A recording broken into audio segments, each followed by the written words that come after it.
Hello and welcome to a brand new episode of The Chicken Box. I'm your host, Jay Jackson. Look, we have a special episode today. I am doing a solo interview. My two co-hosts are unfortunately not here, but we're going to proceed as usual. So this week we have Quandra Gray, who is the founder of What the Sprout LLC, a social enterprise dedicated to empowering communities through microgreen cultivation and food education. Raised in Baltimore, Quandra's passion stems from her lived experience in food insecure neighborhoods, driving her mission to make growing food simple, accessible, and impactful. Through What the Sprout, she offers hands-on workshops, educational programs, and microgreen kit designs to help individuals and families grow fresh, nutritious food at home.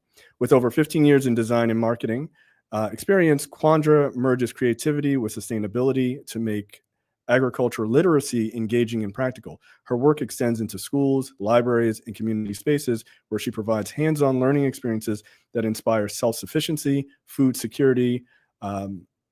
Through her work, Quandra is committed to reshaping food access one microgreen at a time. Quandra, welcome to the show. Oh, I think you're muted. Hold on. Hold on a second. Okay, try it again. I'm sorry. Welcome to the show. Yes, hi. Thank you, Jay. Yeah, no worries. So look, this episode of the Chicken Box is obviously powered by the Afro, which is the Black Media Authority. You see that right below me. 132 years of Black news. The Afro, not just a newspaper anymore, but a media company where Black lives have always mattered. So make sure you subscribe to the Afro as well. As my co-host normally says, it's just the cost of 2 Uber Eats. And I think you can do a payment plan now for Uber Eats. So you have little to no excuse now. All right. So Quandra, hopefully that introduction was doing you service. This is an awesome project, What the Sprout. So can you please tell us, for folks who don't know what microgreens are, kind of give us the lay of the land here. Mhm. Yes, hi everybody. Microgreens are vegetable, herbs, flowers, and fruits that you see in a grocery store, you've been exposed to. But the only difference is they're harvested at an early stage. So, for instance, some varieties of broccoli take 2, 3 months to grow. Microgreen broccoli is harvested like within 10 days. Or let's say peas, they may take some time to grow, 2, 3 months, depending on the variety. Microgreen peas, depending on the variety, would take about 14 days before they're ready to harvest. Awesome. So if you took the seed and put it out on the ground, it would grow into the big vegetable we know, or the big fruit or flower. But when you harvest it in a stage before baby leaf stage, it's a microgreen. And correct me if I'm wrong here, like the nutritional value of microgreens is extremely high, especially considering the turnaround time, right? Intensely, yes, very dense in nutrients. Also, I'll tell you what microgreens are not. Usually people are like, oh, Quandra's making sprouts. No. Sprouts, the word sprout is both a noun and a verb. Okay. All seeds sprout, but not all vegetables are sprouts. I do not grow sprouts. So Okay. sprouts are the same thing, probably vegetable, herb, flowers, or fruit. But you put them in a jar. Typically, you see people put them in a jar and you wet them over a course of days. You're forcing them to sprout fast, right? Mm-hmm. And then you eat the whole thing. So the root, the stem, and the leaves, or the cotyledon leaves, which is the first set of leaves. You eat the whole thing. Microgreens are typically grown on a substrate. So it could be a grow mat. Now they have metal parts grown hydroponically. And what I typically teach people is grow them on soil. So the roots grow down into the substrate, and you cut above the substrate where the stem is, and you eat everything above. So you eat all of the plant on the sprout, and you eat just the stem and everything above on a microgreen. And actually, sprouts are even more nutritious than a microgreen. But it is federally mandated that you have to have a license to sell sprouts Mm-hmm. because they're more susceptible to bacteria. When I was growing up, I would hear, the issues or challenges with alfalfa sprouts. That Sure. the recall on sprouts, because it like if you were to grow, if I teach people to grow them, you could make a mistake and get yourself sick when they are grown in a way like with like a lot of water. The plant can be really damp. It can harbor a lot of bacteria, and sometimes you wouldn't know it. So I sprout broccoli microgreen seeds, and they have a really strong smell because of sulfur. You wouldn't be able to tell, oh, this bad smell is because it's broccoli versus this is a bad smell because of bacteria. Oh, interesting. So I went the microgreen route because they're much safer than the sprouts are. Okay. Now, okay, I have you and I talked offline about this. I'm like such a dork for Love it. gardening and things like that. So I'm excited. I'm super excited for this. There is the aspect of sort of the turnaround time, right? Like I think is one of the most impressive things. It's like you're talking about, like you said, like full size broccoli that you buy in a grocery store is like 2-3 months, versus being able to do this in your house in a couple of days, right? 10 days or something like that, 10, 14 days. Yes. Yeah. What was the inspiration like to get you to say this is going to be my thing? I'm going to start this. I'm going to start What the Sprout. Like what was the thing that kind of dragged you into this world? Well, there's a couple of layers. Okay. I grew up on the west side of Baltimore. We all know the west side houses and backyards are Yeah. a little bit more spacious than they are on the east side. So just huge backyard. It's a 5-story home, 800 block Harlem Avenue. Murphy Homes was at the end of my block. If anybody Okay. remembers, I wasn't in it. I was just my Close. house was on it. Yeah, and so I spent a lot of time in the backyard. I was the oldest. My grandmother had 5 children. I'm the oldest of her. She passed away in August 2023. But I was the oldest, so I spent a lot of time, I guess, by myself. Mhm. I spent a lot of time out in the backyard, playing in the dirt, playing with stray dogs. And as an adult, I wish someone had given me seeds and soil when I was a child to learn how to garden. Yeah. Um, and fast forward into my adult years, I was like, I really wanted a garden. I wanted a big harvest garden. My dream was to have like at least a half acre of land, or a little bit more than that. A big piece of it would be like a Garden of Eden where I just like grow all this food because I just want to grow it. And then the neighbors can come and get whatever they want, like a grocery store. But I didn't have the backyard. I waited too long to buy a house. I'm still renting. And so I was like, I really want to just play in the dirt. I kept saying that over and over again. Right. And then I finally found some solutions. I thought I was going to do a garden in my house. And I'm like, I don't know how, but I'll do container garden in my house. I'll just like, had these big, broccoli and corn. I don't know how I'm going to do it. But Right. upon my research, I found microgreens and I was like, no way, this is real. And I remember when I first had my first crop, it was broccoli. I bought typically in the microgreen community when you do farming, there's these things called 10-20 trays. It's 10 inches by 20 inches. Yep. This is standard for growing microgreens in a tray. And I bought a system. And I think the first things I bought was broccoli. I think it was some type of kale and cilantro. I hate cilantro, but I was just so excited to Oh, grow. do you have that gene that makes it taste like soap? I got that gene. Oh, come on, man. Cilantro, I don't know if we can continue arugula. this in. I don't know if we can continue this interview. I do Oh, not have. because you like it? I Oh, love cilantro. Oh my goodness, you the kidding? smell of it, the taste of it, yuck. Yeah. Arugula and peas are absolutely gross to me. And I believe the ones that smell strong and Yeah. are the foulest taste probably are the most medicinal and will, heal your Yeah. body from the inside out. But Yeah. they're just so gross. And It's not for but me. when I grew my first crop, I was like, oh my goodness, I kid you not. When I uncovered, the thing was blooming, they go really fast, right? So Yeah.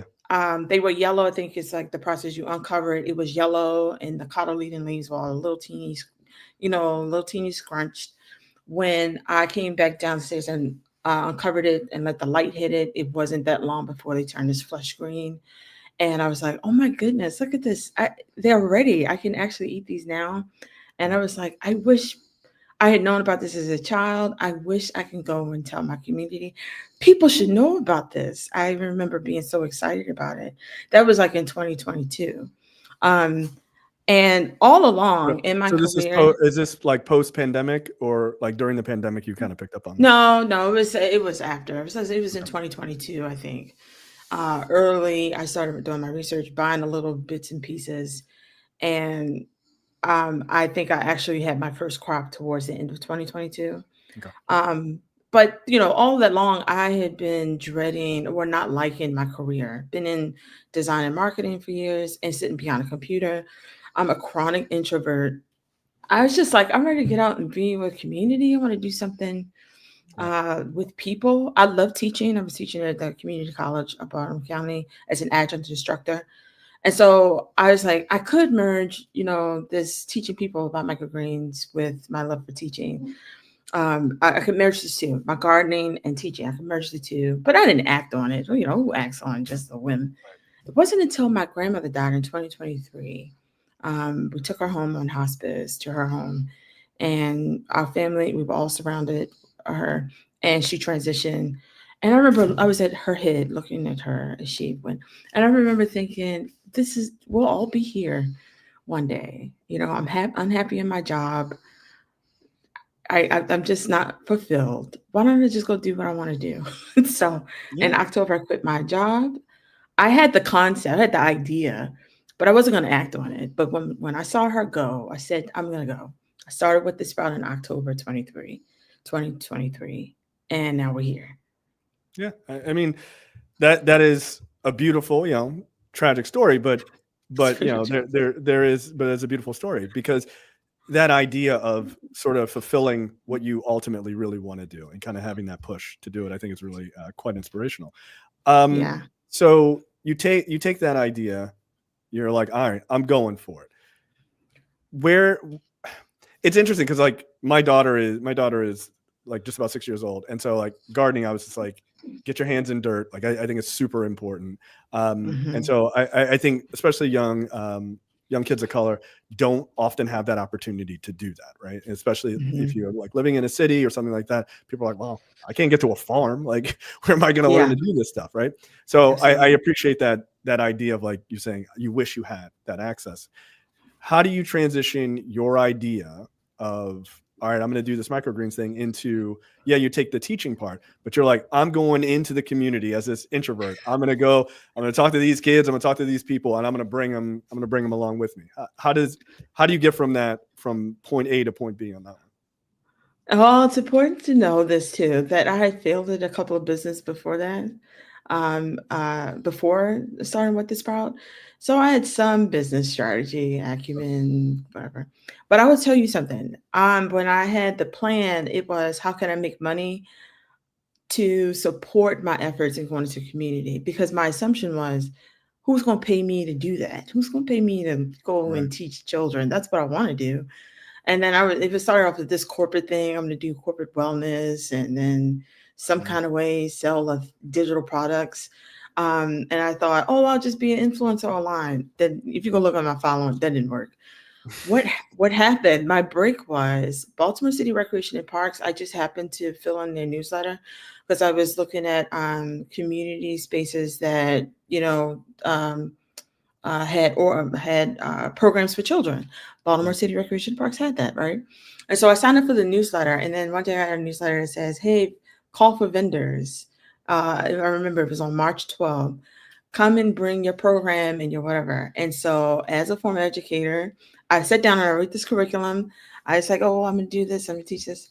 And so I showed up to vend at Baltimore City Recreation and Park vend table, for this vend event to show them what I can bring to the children. And if you heard me, it sounded like I've done it before. I was so passionate. And Yeah. we need the children to learn how to grow food. And basically, it was a show where the directors can come and decide, is this a right fit for our rec center? Because it's Yeah. different ages, it's different communities. And I was selected by two. Uh, Locust Point and I forgot the other one, but I ended up serving 50 children. I my first federal government contract in my first year of business. Okay, that was later on I was impressed by that, but I ended up Yeah, serving I over would 50 argue children. that's pretty impressive. That's pretty impressive, Yeah, right? no, you should be proud of yourself. That's amazing. I end up serving, thank you. I end up serving 50 children between the two centers. I Wow. bought the rack to those. So microgreens and farming, like people are really serious, have a shelf with Mhm. grow lights. Okay. And then you put the veggies on the grow lights. So they get these grow lights that grow indoors. So I brought my whole system to these rec centers so that the children can, we could talk about that, but that's how I got into it. Okay. I happened upon Baltimore City Recreation Parks. I thought I had to go another route to make money to get to the children for free, but there were programs out there that were willing to pay me. I didn't know that. And so that's how I got, Baltimore City Recreation Park, but then also the libraries and other community spaces. Then I got really into it. I'm like, I'll go anywhere just so people can see me and know me. Right. And then get it with these nonprofits, usually have to plan their money for the year or the quarter. And I was like, let them see what I can do. And then they can put me in their plan supposedly this year. Right. But yeah, that's how I got into it. I went in one direction, but I ended up right where I desired to be, and that's with mostly children. Excellent. Now you have these sort of these like kits that people can acquire. Can you talk about that? Like, because that feels like that this is you, no pun intended, sort of branching out and not just staying just in your community, but being able to kind of get your stuff all the way out there to as many people as Yeah. possible. Can you talk about that? Well, yes, and we'll tie it together because my last year plan before this administration, our government administration we have now, is much different than what it was. Mm-hmm. I said last year's plan was different from what it is now. Sure. Okay, so the kit came about because I was like, when I teach people, when I do these workshops, or when I, have these touch and goes with the children, I want them to be able to do it at home. That's the point. Right. So I either doing these touch and goes with these workshops 1 hour, or I'm doing that was over the course of 6 weeks. My first contract with Baltimore City Recreation Park. After they finish, I don't want them to go home like, well, that was fun. No, take the system home. They had Perfect. seeds, they had whatever. Um, and I was like, yeah, that's just what these kits are for. If I sell some, okay, I sell some at some vendor events. But I really wanted the structure of my business to be about service and me actually working with the children. I thought that I would have like more contracts and more, and then I would hire like teachers, science teachers on the off hour to Right. go out and be able to do this, Baltimore City and surrounding counties. I wanted service, like hands on the dirt and working with the kids to be the main point of my business. But this new, happenings, the kits are now something I'm kind of hyper focused on. And now I have to get into the digital space because the main source of money needs to happen before I can do what I really want to do, which is touches me, get out the information and have the experience of growing with as many Baltimore City children as I possibly can. I need to be able to fund it. So now these kits are, I'm actually in Watson Walmart Retail Readiness, a fellow there, and we are focusing on my kits from branding, positioning, all the things to get it Yeah. retail ready. And the goal is that that would be a source of income so that I can continue to do the social impact, whether it's a contract or not, that I'm fulfilling the mission. Excellent. Look, Yeah. I'm not mad at using you got to use one avenue so that you can fund the sort of social aspects of it. I think that's Yeah. perfectly fine. Um, and frankly, it's smart. Like it's Yeah. look, if like you can't make magic out of nothing. Sometimes you Yeah. gotta do what you gotta do. Um, Yeah. so from there, what is your obviously you want to expand out and make sure that you're touching the community as much as possible. The work that you have done with the local Baltimore community and perhaps in the future other communities, like have you gotten feedback from these kids or adults that you're working with who are like, I wasn't really sure about this whole thing, and then they got into it and they're like, this is the greatest thing ever, I love gardening, I love microgreens, and they're all about it and they become like huge advocates for you? Like have you gotten that kind of feedback? I no, most of the feedback I get is right after the program. I do like little videos or ask adults for testimonials. Actually, Hmm. that's not true. That yes, a couple of adults. I just finished up two workshops in Harford County libraries. A Hmm. library. I love the libraries. Okay, and they wrote notes about what I presented, and then a few of them said they were gardeners. Okay, this is a different audience. There were a lot of gardeners at the event, and they said, I had no idea about microgreens. I will consider this adding into Nice. their garden skills and tasks. Now, children are pretty honest too. There was one little girl who was like, I said, I did a little video and oh, do you think are you excited about growing at home? She said, I don't think I'll be doing this. I don't think I'll be doing this at home because she didn't like the dirt. She had her Yeah. nails done and everything. She All didn't like right. the dirt. Right. Meanwhile, other children were like, how am I going to get some more seeds? Can I get some more seeds from you? Yeah. And I'm like, yeah, absolutely. Now I sent, packets home with the parents. I had information all in the kits, but I haven't heard anything back. And Yeah. I right now I'm a solopreneur, but if I had a team, I'd be like, look, follow up with these children. Yeah.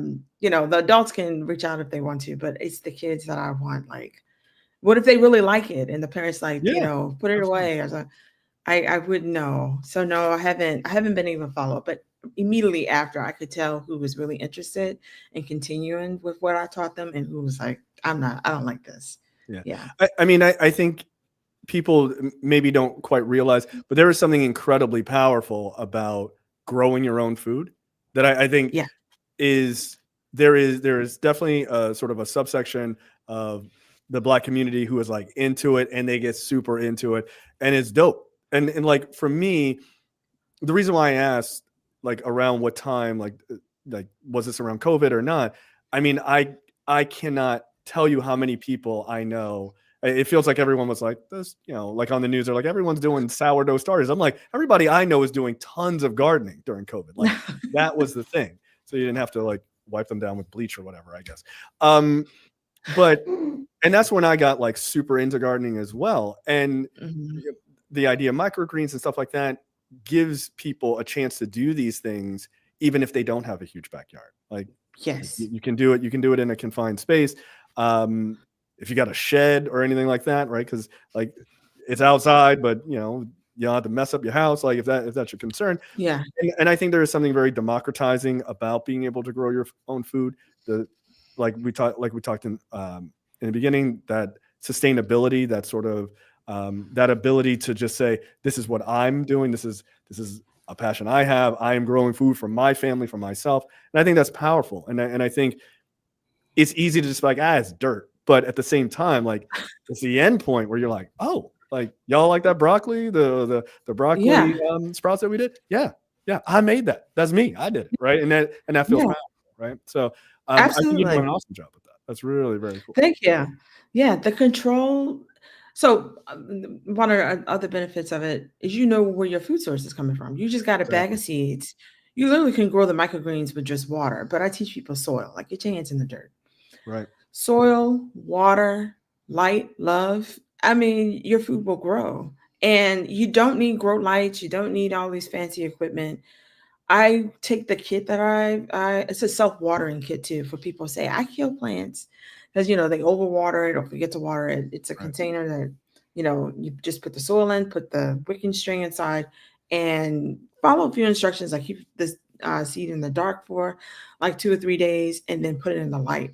I've grown these things, the little light over top of the oven, over top of Yeah. the stove. Yeah. Yeah. The varieties that I put in this kit do really well. They are brassicas. So, plants that are kind of forgiving. The low light, a little bit of natural light or high light. I usually tell people you can grow them right on your windowsill. You don't need anything fancy. Also, when people is like, I'm really wanting to start something. How do I get started? I tell them just go get a bag of dirt, get any kind of seed you want, put it in a pot, put the seed on the soil, water it. You might fail. You probably will. You may fail, but it will Okay. get you started. It will get you started and start asking questions. Yeah. At this point, my conversation is now developed into start growing something. And if you're like intimidated by it, or you're like, you don't have time, or you're one of those people that like to plan things out, find a gardener in your area, find a farm that's over, um, oh, I think like 29 urban farms in Baltimore City, according to 2018 sustainability Baltimore report that Baltimore City and John Hopkins put out. There's urban farms all around. These gardeners are really happy, really nice people. Go up and ask them to teach you a few things if you want to get started. Community now more than ever is really important. Also, I think of gardening is one of those situations where it, I think, is considered a luxury, right? Yeah. People who are living check to check, or are almost like in a perpetual state of survival, do not lend their mind, hey, if I grow my own food, it could save me some money, because they're out there trying to survive. It is no longer seen as, oh, I need to grow this food to feed my family. That's not how people see it. You don't really have time for it. It's something like, oh, it takes too much time. And that's why microgreens are a really good solution. I think it bridges the gap between well, actually, maybe entices people to have that practice. Over 10 days, you grew some food and that's ready to harvest and you can eat it. Maybe after a few grows, you can dedicate some time to grow the cabbage to, you know, to a full head of cabbage, or, a long set of corn. But, that practice of growing and the satisfaction of harvesting, um, microgreens could help you do that. And it's also could just be a solution. Look, I don't wait 3 months for, broccoli or zucchini. I just grow these things right here in my home, and that's good enough. That's how I'm living right now, actually. Yeah, no, I think that's awesome. Now, okay, this is going to be I have to ask, what are some things that you use the microgreens for? Like, you put them in certain foods or something like that? Because look, people are going to ask that Oh, question. I know that's a oh, very real question. definitely. When I had my workshops, I whenever I have a workshop or introduce people to microgreens, it entails me bringing microgreens of several different varieties. But then we in Harford County, we did my first tasting where we can put it. And they simply just had crackers, cheese, salami. I bought some hummus, and then some Greek yogurt, some things for some, potentially if they were vegans.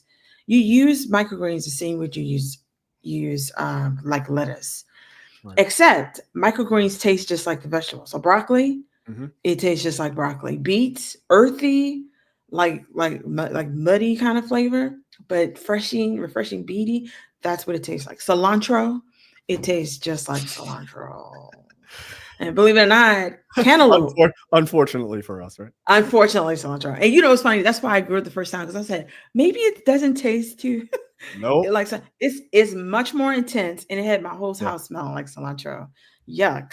But cantaloupe tastes just like cantaloupe, and sometimes depending on See, what the substrate it's on. cantaloupe is my cilantro. I think it's awful, but that's just me.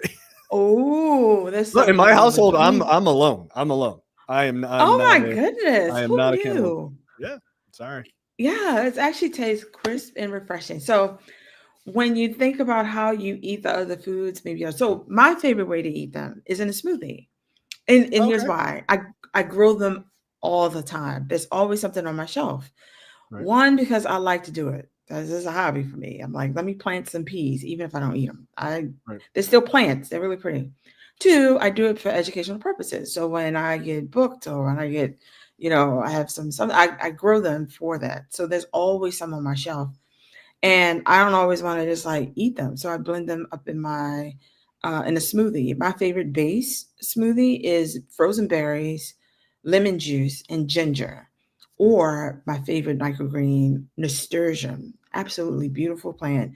It looks like little lollipops, but it's spicy. And then I blend whatever microgreen is in there. You can actually use it in your sandwiches. When I have too many, sometimes I freeze them. And then over the winter, when I'm doing crock pot situations, Yeah. I do a rough cut and put them in a crock pot. My son, he likes to cook. He thinks he's a master like pasta maker, and his favorite is for Alfredo. And I'm like, Sky, his name is Skylar, go snip whatever the green stuff is, not the arugula. And then he pops it into, and so we have like this, white pasta, but then like these greens. It is really pretty pasta, but we're eating it. That's awesome. So just use it just like, yeah, you just grow them and just eat them like anything else. Sprinkle it on your sandwich. When the children at the rec center, I meet them where they are. I suspect that I asked them, do a survey, like what type of foods you eat at home. Pizza, hot dogs, chicken nuggets. You know, the parents, I suspect, probably on the go a lot. So I meet them where they are. I don't say, oh, we grew some vegetables now, let's eat a salad. No, we'll have a salad with a slice of pizza. Or we'll have chicken nuggets and then we'll mix some pak choy up in the barbecue sauce. I say, see, you're eating your vegetables and it tastes good. It tastes great. Or we're making, or with the slice of pizza, we will cut up broccoli, microgreens, or some type of, or kale, and mix it in with Parmesan cheese so they can dip, or like sprinkle it over their food. And then, like, and you know, they grew it, so they're happy that they're eating it, but they're also happy sometimes that they're not tasting it. So you just incorporate it into your food, just like mix it in. All right, that's really good advice. I love it. I love it. Anything to get kids and adults to eat more vegetables is probably not definitely. Whatever, however you got to sneak it in, put it in a brownie. I don't care. Just please. For the love of God. So we normally have this segment at the end of the episode, which is getting on the box, right? So the idea is you are kind of on a soapbox of sorts to tell people what do you want to leave them with at the end of this interview to take with them about you, your background, what the sprout, microgreens, whatever. You are on the box right now. Okay. I would encourage everyone to grow something. We're in times that we've probably never seen before, some things we read. But growing food, one, isn't just good for you and your family, it's really good for community. What I teach the children when we grow, I act as if we are in a community together. And so if one person sows a pea, they say, oh, it's my pea. I said, you're growing peas for everyone in your community. So start the practice of growing food. I do this for a living, which is pretty cool. I find fulfillment in it. I tell people I'm always available. So if you can email me or you can book me. I've been to somebody's home before to help them set up their microgreen garden. At the end of anything, just get a bag of seeds and some dirt, even if you don't plan to. Maybe somebody in your community will. Excellent. All right. I like it. I will just say I like to quote people who are much smarter than me on these interviews. So what I will say is, as I get on the box here, I like this quote from this woman, Minnie Almoner. Quote, when the world wearies and societies fail to satisfy, there is always the garden.